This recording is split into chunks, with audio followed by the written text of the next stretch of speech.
नमस्कार, स्वागत, अभिनंदन करता हूं दोस्तों। बुक की आप इमेज देख लें। दक्ष प्रकाशन की ओर से ग्रेड 3 के लिए अध्यापक सीधी भर्ती के लिए हिंदी की यह बुक है जो लेवल द्वितीय के लिए महत्वपूर्ण है दोस्तों। शानदार बुक है। बुक का रिव्यू मैं कर चुका हूं चैनल पर, नहीं देखा तो प्लेलिस्ट में जाके आप चेक करें। आज मैं इस बुक का जो इमेज में देख रहे हैं बुक के साथ में यह पेपर हम पूरा सोल्व करेंगे जो सेकेंड शिफ्ट में 26/2/2023 को हुआ था। और साथ ही दोस्तों इसका एक जो टॉपिक है, पहला टॉपिक हिंदी वर्णमाला का ज्ञान भी हम इसी वीडियो में कंप्लीट करेंगे। तो सॉल्वर्ड पेपर है हिंदी वर्णमाला का, यह पहला टॉपिक हम एक ही वीडियो में कंप्लीट करेंगे। चैनल पर पहली बार है, चैनल को अभी सब्सक्राइब कर ले, बेल वाला नोटिफिकेशन घंटी को ऑन करें। वीडियो को अपने सभी मित्र जो रीट की तैयारी कर रहा है हिंदी से, उसको इस वीडियो को जरूर शेयर करें दोस्तों। रीट मेंस लेवल 2 सॉल्वर्ड पेपर विज्ञप्ति 2022 और एग्जाम हुआ था दोस्तों 26/2/2023 को। ये हिंदी का पेपर है लेवल द्वितीय के लिए, तो वीडियो को दोस्तों आप अंत तक जरूर देखें। दोस्तों ये जैसे कि 66 के हैं, क्वेश्चन नंबर से है। आगे के जो क्वेश्चन है जो आपके राजस्थान इतिहास कला संस्कृति के, तो वो अलग के हैं। ये सिर्फ हिंदी का पेपर है, तो आप वीडियो में अंत तक ज़रूर बने रहें दोस्तों। क्वेश्चन 66, निम्नलिखित में से शुद्ध वाक्य का चयन कीजिए। काशी सदा से भारतीय संस्कृति का केंद्र रहा है, यह एक शुद्ध वाक्य है। व्याख्या देखें कि विकल्प उसमें डी सही दिया है। काशी सदा से भारतीय संस्कृति का केंद्र रहा है। अन्य शुद्ध रूप देखेंगे जैसे कि ए का है कि बंदूक एक उपयोगी शस्त्र है, सही है। बंदूक एक उपयोगी अस्त्र है, शस्त्र नहीं है, अस्त्र है। श्री कृष्ण के अनेकों नाम हैं, सही है। श्री कृष्ण के अनेक नाम हैं। एक गाय, दो घोड़े, एक बकरी मैदान में चर रही है। एक गाय, दो घोड़े और एक बकरी मैदान में चर रहे हैं। रही है नहीं है, रहे हैं, यह सही है। नेक्स्ट, स्त्रीलिंग शब्द नहीं है, तो यहां पे है चंदन। व्याख्या देखिए, उपरोक्त में से स्त्रीलिंग शब्द चंदन नहीं है, यह पुल्लिंग शब्द है। उपयुक्त सभी स्त्रीलिंग शब्द है, तो चंदन क्या है, एक पुल्लिंग। बाकी सब चट्टान, चपला, चमक ये स्त्रीलिंग है। नेक्स्ट है, निम्नलिखित वर्णों में से उनके उच्चारण स्थल को सुमेलित कीजिए, तो ऑप्शन सी सही है। देखेंगे कि क ये है कंठ, त है दंत, न है नासिका, श है तालु। आप इनके सूत्र भी देखें कि अकु विसर्जनीय कंठ, अकु विसर्जनीय कंठ अर्थात अ, आ और क वर्ग में क, ख, ग, घ अंग एवं विसर्ग का उच्चारण स्थान कंठ होता है। ऋतुलसानाम दंता, तो ल त वर्ग त, थ, द, ध, न एवं स उच्चारण स्थान दंत है। इचुषनाम तालु, ई और ई च वर्ग च, छ, ज, झ, इ, य एवं श का उच्चारण स्थान तालु है। संबंध बोधक अव्यय प्रयुक्त हुआ है, संबंध बोधक अव्यय प्रयुक्त हुआ है, तो यहां पे आप देखेंगे जल के बिना जीवन संभव नहीं है, ये ऑप्शन सही है। उपरोक्त विकल्प में से संबंध बोधक अव्यय ए है, जल के बिना जीवन संभव नहीं है। संबंध बोधक अव्यय, तो जो संज्ञा सर्वनाम के साथ क्रिया के संबंध को प्रकट करते हैं वे संबंध बोधक अव्यय कहलाते हैं, जैसे के, पर, में, तक व द्वारा। तो यहां पे हमने देखा था कि जल के बिना जीवन संभव नहीं है, तो यहां पे आप देखेंगे कि जो के है, तो के इसका दिखाई दे रहा है, ये आपका अव्यय बोधक के अंतर्गत आता है। खुशी के मारे गला भर गया। कमला ऊपर बैठी है, यहां ऊपर स्थान बोधक अव्यय है। वह ईमानदारी से काम करता है, यहां से संबंध बोधक है। निम्नलिखित में से कौन सा शब्द जातिवाचक संज्ञा से निर्मित भाववाचक संज्ञा नहीं है। दोस्तों क्वेश्चन जब पढ़े तो यहाँ पे नहीं के बारे में पूछा है या है के बारे में, तो क्वेश्चन को बराबर पढ़े उसके बाद में अपना आंसर दे। भाववाचक संज्ञा है अगर कर देंगे तो आपका उत्तर गलत हो जाएगा। इसलिए किसी भी क्वेश्चन को आराम से, एकाग्रता से एग्ज़ाम के अंतर्गत पढ़ें और है या नहीं है ये आप ज़रूर पढ़ें कि क्वेश्चन क्या पूछना चाह रहा है।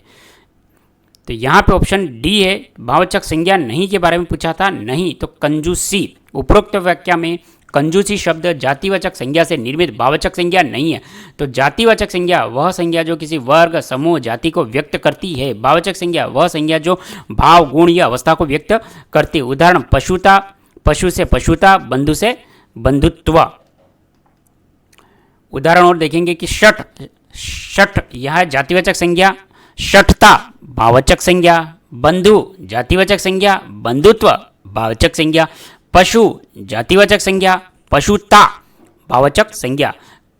कंजूस, कंजूसी का कंजूस होगा ये विशेषण और यह जातिवाचक संज्ञा नहीं है। कंजूसी है यह कंजूस का विशेषण है और यह जातिवाचक संज्ञा नहीं है।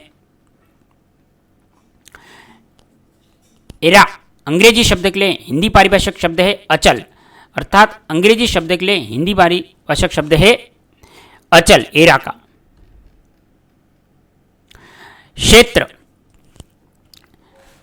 डोमेन, एरिया, इंगस, अचल का स्टेबल, इनवोबल व कांस्टेंट ये अचल, और खंड में है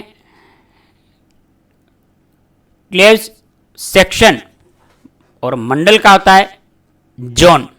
दोस्तों ये अंग्रेजी के जो शब्द हैं हिंदी में इनका क्या होता है ये आप ज़रूर इनको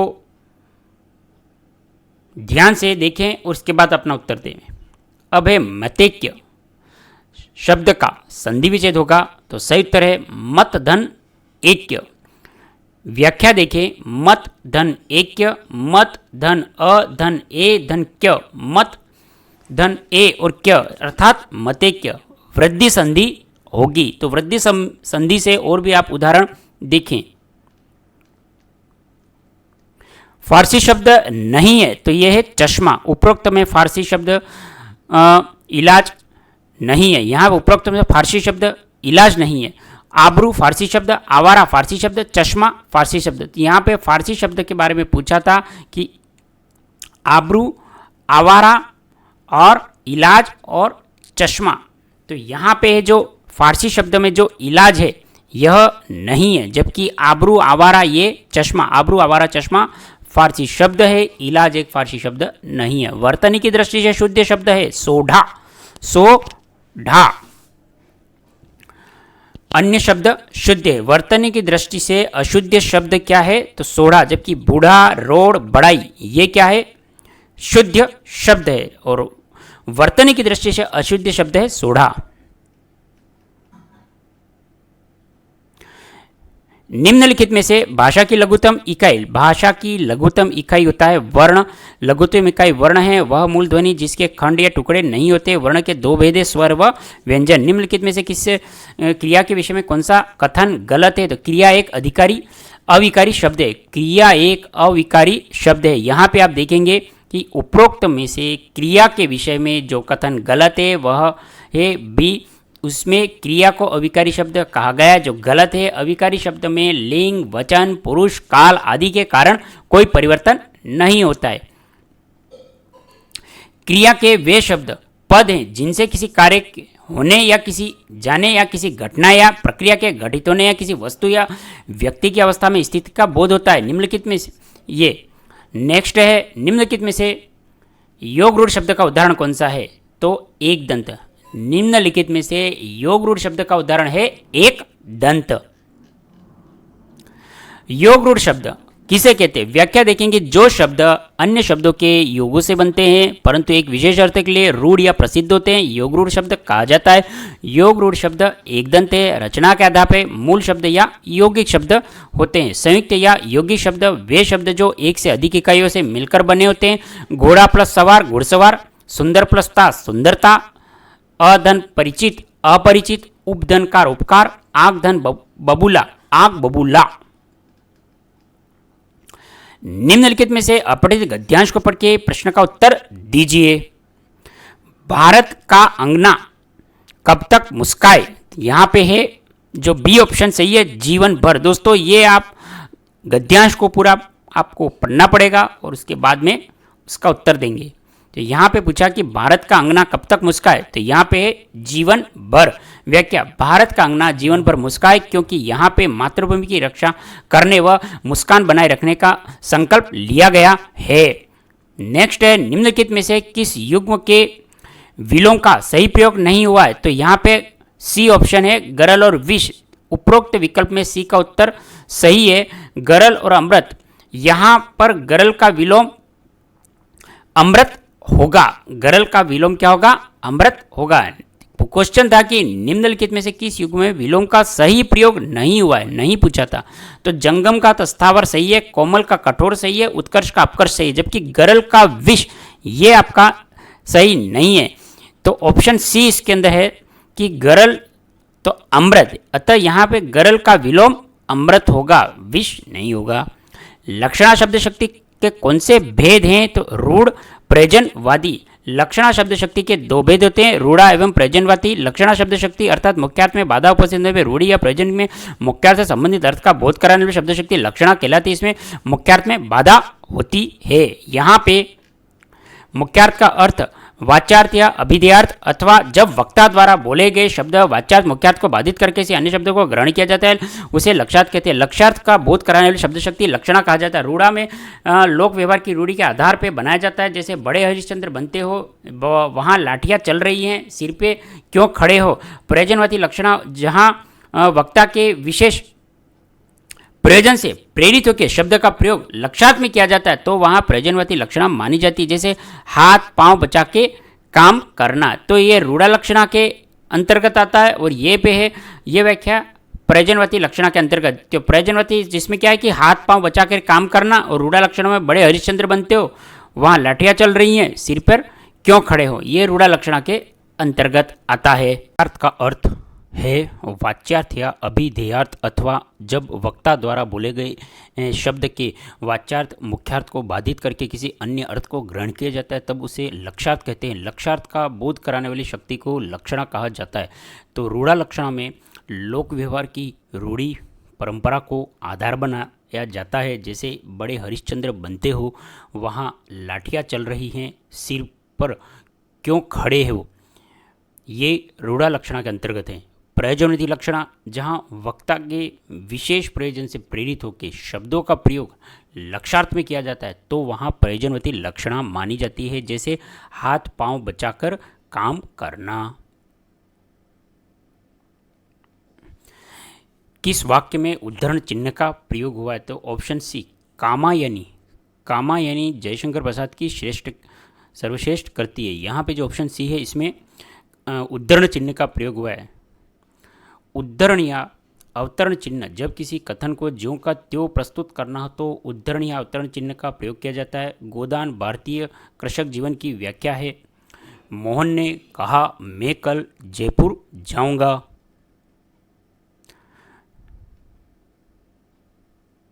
वह आम को खा रहा है, वाक्य में अशुद्ध है, आम को खा रहा है। बी कारक संबंधी, यहाँ पे बी ऑप्शन के अंतर्गत कारक संबंधी अशुद्धि है।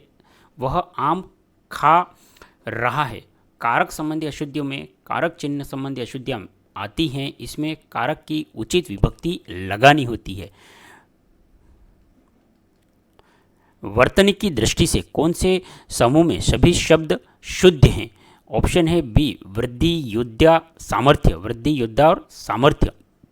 व्याख्या है बी की कि शब्द वर्तनी की दृष्टि से शुद्ध है। यहाँ पे ऑप्शन जो बी विकल्प है, आंसू खंबा निशंग ऊंचा निमित व्यंग्य और कनिष्ठ उज्जैनी और दांत। वर्तनी की दृष्टि से कौन से सभी शब्द शुद्ध है, तो ये जो ऑप्शन बी है यहाँ पे है कि ऑप्शन बी शब्द वर्तनी की दृष्टि से शुद्ध है, वृद्धि योद्धा और सामर्थ्य। जो बाकी अन्य के अंदर देखिए आंसू खंबा निशंग ऊंचा निमित और व्यंग्य, ये कनिष्ठ उज्जैनी और दांत, ये अशुद्ध हैं क्योंकि यहाँ पे आपको पूछा था कि सभी शब्द शुद्ध कौन से हैं। अंतस्थ व्यंजन नहीं है तो ऑप्शन है डी ब। ब एक अंतस्थ व्यंजन नहीं तो है यहाँ पे कौन से, य र ल। यहाँ पे आप देखेंगे कि उपरोक्त में अंतस्थ व्यंजन बी ब नहीं है, जबकि ब ओष्ठ वर्ण है। इसका सूत्र है उपधामिनीय ओष्ठो, अर्थात उ प वर्ग प फ ब भ म एक उपधामिनी वर्ग तथा ओष्ठो अर्थात होंठों से बोला जाता है। अंतस्थ में है तो य र ल व, य र ल व, यह अंतस्थ व्यंजन है। इसके उच्चारण में श्वास के अर्थात व्यंजनों की तुलना में कम मात्रा होता है। इसमें य एवं य को अर्धस्वर कहते हैं। र एक लुंठित व्यंजन है। ल पार्श्विक व्यंजन भी कहलाता है। निम्नलिखित में किस विकल्प में मुहावरा और उसका अर्थ सुमेलित नहीं है तो ऑप्शन बी, कलेजे पे सांप लूटना, नफरत करना। कलेजे पे सांप लूटना, दूसरे की तरक्की देख के जलना। वाक्य प्रयोग, रमेश की नई गाड़ी देख के उसके पड़ोसी कलेजे पे सांप लूटने लग गए। हरकत का अनेकार्थक शब्द का शुद्ध रूप कौन सा है तो यहाँ पे देखेंगे गति और चेष्टा। हरकत का अनेकार्थक शब्द समूह, हरकत का अनेकार्थक शब्द है गति और चेष्टा। यहाँ पे आप देखेंगे कि हरकत के जो अनेकार्थक शब्द हैं चेष्टा, गति, नटखटपन, दीन, निकृष्ट, रहित, हीन शब्द के अनेकार्थक हैं। तो इज्जत, अभिमान आदि शब्द मान शब्द के अनेकार्थक है। मान या सम्मान शब्द में अन्य अनेकार्थक नाप तोल, पैमाना, क्रोध आदि प्राण व जीवन शब्द जीवन या जिंदगी के अनेकार्थक हैं। अपने से बड़ों का आदर करना उचित है, अपने से बड़ों का आदर करना उचित है। वाक्य में रेखांकित शब्द कौन सा है तो डी, निजवाचक सर्वनाम। निजवाचक सर्वनाम जिन सर्वनामों से किसी दूरवर्ती या समीपवर्ती प्राणियों, व्यक्तियों, वस्तुओं, निश्चित घटना, व्यापार आदि का बोध होता है। निश्चयवाचक सर्वनाम होते हैं ये, वे, वह। अनिश्चयवाचक सर्वनाम ये, वे सर्वनाम किसी अनिश्चित व्यक्ति, वस्तु, घटना, व्यापार के लिए प्रयोग होते हैं। जैसे कोई व्यक्ति, किसी, कुछ। संबंधवाचक सर्वनाम एक शब्द या वाक्यांश का दूसरे शब्द या वाक्यांश से संबंध होता है। इसके लिए कई शब्द है जैसे कि जो, सो, जिसे, वह, जो, जैसा, वैसा आदि। नेक्स्ट है एक देश से दूसरे देश में माल भेजना। वाक्यांश के लिए शब्द है तो निर्यात। व्याख्या है कि एक देश से दूसरे देश में माल भेजना, जो एक शब्द है इसके अंदर है निर्यात। आयात अर्थात किसी देश द्वारा दूसरे देश से वस्तु को, सेवा को क्रय करना। निम्नलिखित में से अशुद्ध शब्द कौन सा है तो ए, प्रदर्शनी। उपरोक्त वाक्य में अशुद्ध शब्द है प्रदर्शनी, इसका शुद्ध रूप है प्रदर्शनी एवं अन्य शब्द शुद्ध है। निम्नलिखित में से जातिवाचक संज्ञा से बना भाववाचक संज्ञा कौन सा है तो ए, बुढ़ापा। उपरोक्त जातिवाचक संज्ञा से बना भाववाचक संज्ञा है बूढ़ापा। बूढ़ा धन आपा अर्थात बुढ़ापा, ये भाववाचक संज्ञा के अंतर्गत आता है। जातिवाचक संज्ञा अर्थात किसी भी शब्द, समूह या जाति का बोध कराने वाले शब्द जातिवाचक संज्ञा कहलाते हैं। व्यक्ति और बच्चा ये जातिवाचक संज्ञा है क्योंकि ये समूह या जाति का बोध कराते हैं। भाववाचक संज्ञा जो किसी भाव, गुण, अवस्था को व्यक्त करते हैं भाववाचक संज्ञा कहलाती। उदाहरण बुढ़ापा और मिठास। प्रभा एक सुशील कन्या है, वाक्य में विशेष सी कन्या। प्रभा एक सुशील कन्या है, वाक्य में विशेष है कन्या। निम्नलिखित में से मिश्र वाक्य का उदाहरण छाटिए तो बी, जो कवि लोकप्रिय होता है उसका सम्मान सभी करते हैं। जो कवि लोकप्रिय होता है उसका सम्मान सभी करते हैं। निम्नलिखित अपठित पद्यांश को पढ़ के इसका उत्तर दीजिए। ये तो प्रश्न क्रमांक है 93 से 95। यहाँ पे है कि धरती पर स्वर्ग जैसा सौंदर्य कब होता है तो ऑप्शन जो बी है कि बसंत में। पद्यांश में वसंत का वर्णन धरती पर स्वर्गीय सुंदरता का प्रवाह के रूप में किया जाता है। वसंत ऋतु में प्रकृति अपने चरम सौंदर्य पर होती है। यहाँ पे आप देखेंगे कि चंचल पग दीपशिखा के घर, ग्रह मग वन में आया वसंत, ग्रह मग वन में आया वसंत, सुलगा फाल्गु सूनापन, सौंदर्य शिखाओं के अनंत, सौरभ शीतल की ज्वाला से फैला उर में मधुर दाह, आया वसंत भर पृथ्वी पर स्वर्गीय सौंदर्यता का प्रवाह, कली के पलकों के मिलन का स्वप्न, अली के अंदर प्रणय गान लेकर आया, प्रेमी वसंत, आकुल जड़ चेतन स्नेह और प्राण। तो यहाँ पे पूछा था कि धरती पे स्वर्ग जैसा सौंदर्य कब होता है, तो वसंत में होता है। व्याख्या की देखें कि वसंत का वर्णन धरती पे स्वर्गिक सुंदरता का प्रवाह के रूप में है, और वसंत ऋतु में प्रकृति अपने क्या होती है, चरम सौंदर्य पर होती है। सौरभ शिथिल से क्या अभिप्राय है, तो सुगंधित वातावरण। व्याख्या, सौरभ का अर्थ है सुगंध, शीतल का अर्थ है ठंडक, जिसका प्रयुक्त अर्थ है सुगंधित शीतल वातावरण जो ऋतु के अंदर विशेष महसूस किया जाता है। पद्यांश में सौरभ शीतल की ज्वाला से का प्रकृति व मदकता का आनंददायक सौंदर्य का वर्णन करता है। अली का पर्यायवाची क्या है, यहाँ पे है मधुप। अली का पर्याय मधुप है। अली के अन्य पर्यायवाची द्विफेर, भ्रंग, भ्रमर, षटपद, मधुक। और यहाँ पे अब देखेंगे कि दूसरे जो है मधुमास, यह वसंत या फाल्गुन का पर्यायवाची है। वासव, यह इंद्र का पर्यायवाची वासव है जो इंद्र का है। और माधव श्री कृष्ण या वसंत का पर्याय है। निम्नलिखित में योग रूढ़ शब्द कौन सा है, तो त्रिनेत्र। निवारण शब्द में उपसर्ग कौन सा है, निधन आवरण। जो प्रमाण से सिद्ध हो सके वाक्यांश के लिए एक शब्द है, यहाँ पे है प्रमेय। जो प्रमाण से सिद्ध हो सके वाक्यांश के लिए एक शब्द है प्रमेय, अर्थात जो प्रमाण से सिद्ध हो सके वाक्यांश के लिए एक है प्रमेय। अन्य स्पष्टीकरण प्रयोजनीय, प्रयोग में लाने योग्य। अप्रमाणिक, जो प्रमाण से सिद्ध न हो सके। अप्रमेय, जिसकी माप न हो सके या जो मापा नहीं जा सके। पुरुषवाचक सर्वनाम के भेदों की संख्या कितनी है, पुरुषवाचक सर्वनाम के भेदों की संख्या है 3। व्याख्या, पुरुषवाचक सर्वनाम के 3 भेद है। पुरुषवाचक बोलने वाले, सुनने वाले तथा वहाँ उपस्थित ना होने के लिए सर्वनाम शब्दों का प्रयोग करते हुए पुरुषवाचक सर्वनाम कहलाते। ये 3 है, उत्तम पुरुष, मध्यम पुरुष, अन्य पुरुष। उत्तम पुरुष बोलने वाला, जैसे मैं, हम। मध्यम, जिसे बात हो रही है, जो जैसे तुम, आप। अन्य पुरुष, जिसके बारे में बात हो रही हो, वह या वे। शुद्ध वाक्य का चयन के अंतर्गत डी है, जो लोग अंदर आना चाहते हैं वे आ सकते हैं। तो जो लोग अंदर आना चाहते हैं वे आ सकते हैं, यह एक शुद्ध वाक्य है। निम्नलिखित में से विलोम शब्द के अंतर्गत असंगत युग्म है, तो यहाँ पे अनुराग, राग। तो यहाँ पे आप देखेंगे कि इसका शुद्ध है अनुराग का विराग शब्द होता है। बाकी जो देखेंगे अर्वाचीन, प्राचीन, इति, अत, उपकार, अपकार, अनुराग, राग। तो यहाँ पे ए, बी और सी ये अलग है, और डी इसका सही उत्तर है अनुराग, राग। तो यहाँ पे इसका होगा अनुराग का विराग। ऑप्शन को पूरा पढ़े, इसके बाद ही दोस्तों उत्तर दें। सूर्य का पर्यायवाची, सूर्य का पर्यायवाची आप देखेंगे सविता। सूर्य का पर्याय सविता है। सूर्य के अन्य पर्यायवाची दिनकर, दिवाकर, प्रभाकर, हंस, आदित्य, दिनेश, भानु, भास्कर, पतंग, अर्क। किस समूह में अश्व के सभी पर्याय है, तो सी है घोड़ा, तुरंग, है। व्याख्या ये आप देखेंगे अश्व के पर्यायवाची घोड़ा, है, घोटक, तुरंग, वाजी। तत्सम शब्द का चयन कीजिए। यहाँ पे आप देखेंगे अमृत। तत्सम शब्द की परिभाषा, जो शब्द संस्कृत भाषा से किसी बिना किसी परिवर्तन के लिए गए उन्हें तत्सम कहते हैं। अमृत यह संस्कृत का मूल शब्द है। प्रत्यय से निर्मित बने शब्द का चयन कीजिए। झगड़ालू, प्रत्यय की परिभाषा, वे शब्दांश जो किसी अन्य शब्द के अंत के जुड़कर उसके अर्थ में परिवर्तन करते हैं उन्हें प्रत्यय कहते हैं। जैसे झगड़ाधन, आलू, झगड़ालू। क्रिया विशेषण शब्द का चयन करें, तो प्रतिदिन। क्रिया विशेषण की परिभाषा, क्रिया विशेषण वे शब्द जो किसी क्रिया की विशेषता बताते हैं। प्रतिदिन यहाँ क्रिया विशेषण है। छाती पर पत्थर रखना, मुहावरे का अर्थ है धैर्यपूर्वक कष्ट सहन करना। मुहावरे की परिभाषा, मुहावरे ऐसे वाक्यांश होते हैं जिनका अर्थ अपने शब्दों से भिन्न होता है। छाती पे पत्थर रखना है धैर्यपूर्वक कष्ट सहन करना। निम्नलिखित में से तत्सम तद्भव का असंगत युग्म कौन सा है, क्रोश या कोण। उपरोक्त शब्द में तत्सम या तद्भव असंगत युग्म है बी, क्रोश या कोश। किसी वाक्य में अकर्मक क्रिया है तो बच्चा रोता है। अकर्मक क्रिया, जिस वाक्य में क्रिया का फल कर्म पे न पड़ के केवल कर्ता पर पड़ता है और जिस क्रिया को करने पे कर्म की आवश्यकता न हो वह अकर्मक क्रिया कहलाती है। ये अकर्मक क्रिया की व्याख्या है। सकर्मक, जहाँ क्रिया के घटित होने पे प्रक्रिया में कर्म की आवश्यकता होती है उसे सकर्मक क्रिया कहते हैं।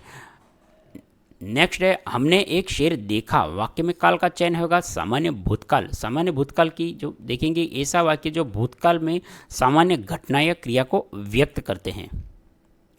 हमने एक शेर देखा, यह वाक्य भूतकाल में एक क्रिया अर्थात क्रिया है देखना के द्वारा संपन्न होना का दर्शाता है। ये सामान्य भूतकाल क्रिया के अंतर्गत आता है। सोना, धतूरा, गेहूं की शब्द के अनेकार्थिक हैं तो कनक। सोना, धतूरा, गेहूं, पलाश, कनक के अनेकार्थिक हैं। पिंगल के अनेकार्थिक है छंदशास्त्र, पीला, एक पक्षी, बंदर। इंदु के अनेकार्थिक है चंद्रमा, कपूर। रत, रति शब्द युग्म का सही अर्थ है रत या रति, लीन या प्रेम। व्याख्या आप देख लें कि लीन अर्थात प्रेम है और रत मतलब लीन, रति और प्रेम। मन की पवित्रता का महत्वपूर्ण अर्थ प्रकट करने वाली लोकोक्ति कौन सी है? तो यहाँ पे है मन चंगा तो कटौती में गंगा। व्याख्या, मन की पवित्रता महत्वपूर्ण है और मन चंगा तो कटौती में गंगा। होनवार बिनवार के चाँद होते हैं चिकने पात, बचपन से ही बड़प इनके संकेत होते हैं। जिन खाया तीन पहिया, गहरा पानी पेट, संकल्प शक्ति, कठिन परिश्रम द्वारा लक्ष्य प्राप्त कर ही लेते हैं। सुमन अंग्रेजी शब्द के लिए हिंदी पारिभाषिक शब्द कौन सा है? तो ए बुलाना। निम्नलिखित में से कौन सा शब्द शुद्ध है?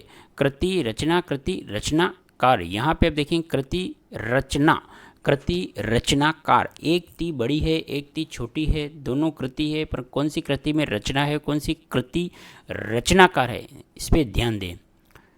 आकर, खाना, आकार, आकृति या रूप, अविलंब, शीघ्र, अवलंब, सहारा, अम्बु, जल, अम्ब, माता। निम्नलिखित में से संयुक्त वाक्य का चयन करें। तो यहाँ पे आप हैं कि सी है, हम घर के बाहर निकले बारिश होने लगी। यहाँ पे हम घर से बाहर निकले बारिश होने लगी। संयुक्त वाक्य, जिस वाक्य में दो या दो से अधिक स्वतंत्र उपवाक्य समाधिकरण से योग से जुड़े हों संयुक्त वाक्य कहलाते हैं। अंतस्थ व्यंजन है य। अंतस्थ व्यंजन कौन से चार है? तो य, र, ल, व। जिन वर्णों का उच्चारण अंदर या अंतःकरण से होता है, अंदर या अंतःकरण से हो, वे अंतस्थ व्यंजन कहलाते हैं। पक्षी शब्द का पर्यायवाची पक्षी का है द्विज, और चिड़िया, पखेरु, विहंग, नभचर और द्विज। द्विज का एक और अर्थ है, वे आप दोस्तों कमेंट कर देंगे।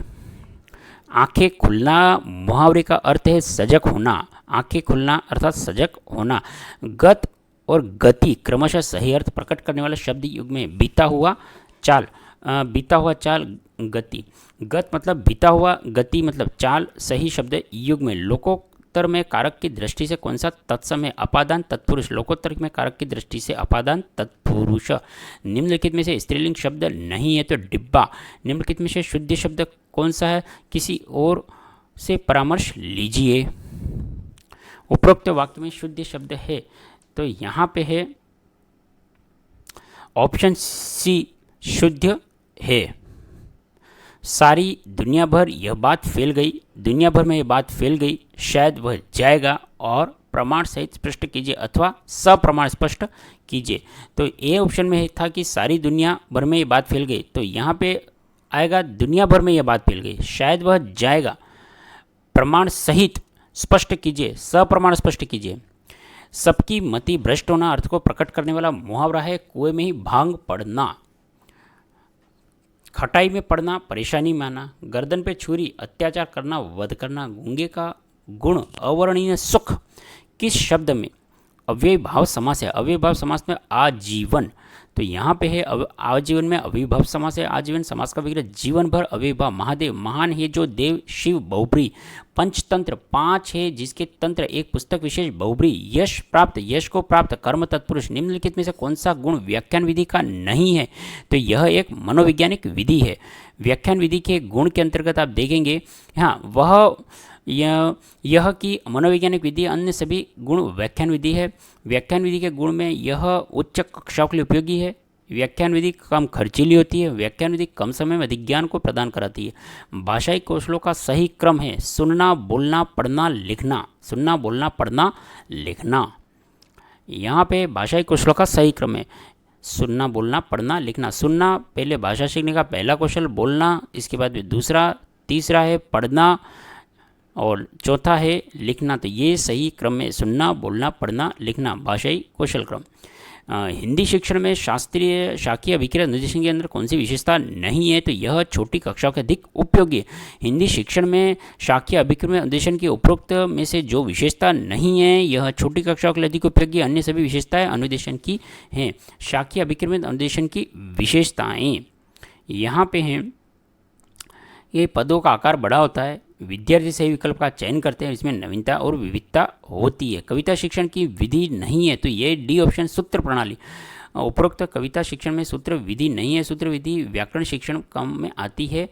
गीत प्रणाली में छात्रों के गीत में लय ताल में गाकर सुनाया जाता है, जिससे वे कविता पद्य में आकर बोलना सीख जाता है। कविता में राग गाने के एक भावात्मक माहौल बनता है। शब्दार्थ कथन प्रणाली, शब्दों का अर्थ बताने विभिन्न विधियों का प्रयोग होता है। भाषा शिक्षण में दृश्य श्रव्य साधनों का प्रयोग में विद्यार्थियों की विभिन्न इंद्रियों को क्रियाशील बनाना।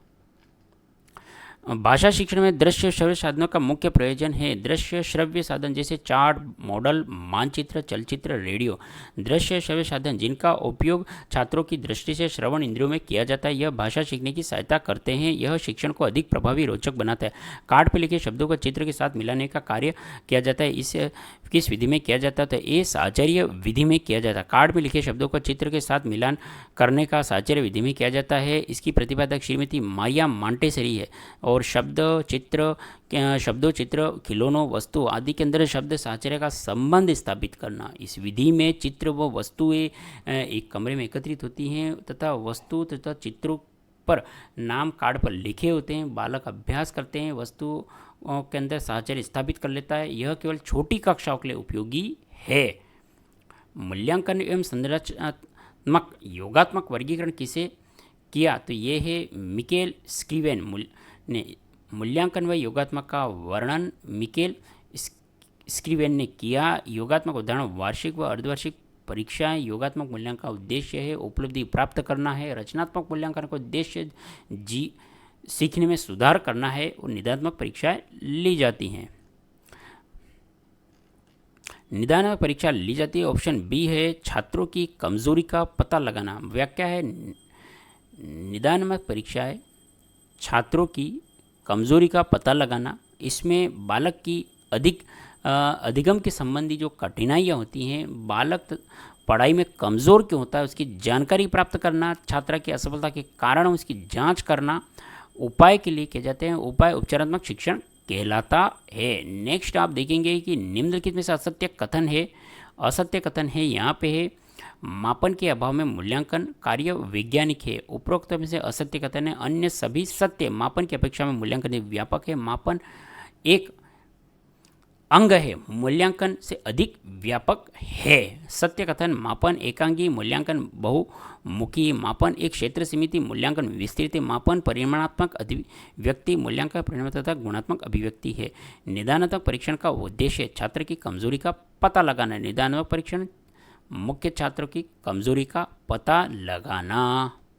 दोस्तों ये जो अपना सॉल्यूशन पेपर था 2022 का, ये हिंदी लेवल 2 का कंप्लीट कर लिया है। तो आप इसका बार बार रिवीजन करें। और नेक्स्ट हम इसके बाद में दोस्तों हम इसका एक टॉपिक लेके नेक्स्ट वीडियो होगा हमारा हिंदी वर्णमाला का ज्ञान। आप इस वीडियो को बार बार देखें। यह जो बुक है दक्ष प्रकाशन की ओर से आने वाली हिंदी लेवल 2 के लिए मुख्य सीधी भर्ती परीक्षा के लिए महत्वपूर्ण बुक है। बुक की इमेज देख लें और बुक का रिव्यू भी आप देखें दोस्तों। और वीडियो को दोस्तों शेयर करें और चैनल को दोस्तों सपोर्ट करें। फेसबुक पेज, इंस्टाग्राम पे हैं, वीडियो को देख रहे हैं तो हेमंत ऑनलाइन क्लासेस को फॉलो करें। आपने इस वीडियो को इतना अंत तक देखा इसके लिए पुनः धन्यवाद। जय हिंद, वंदे मातरम।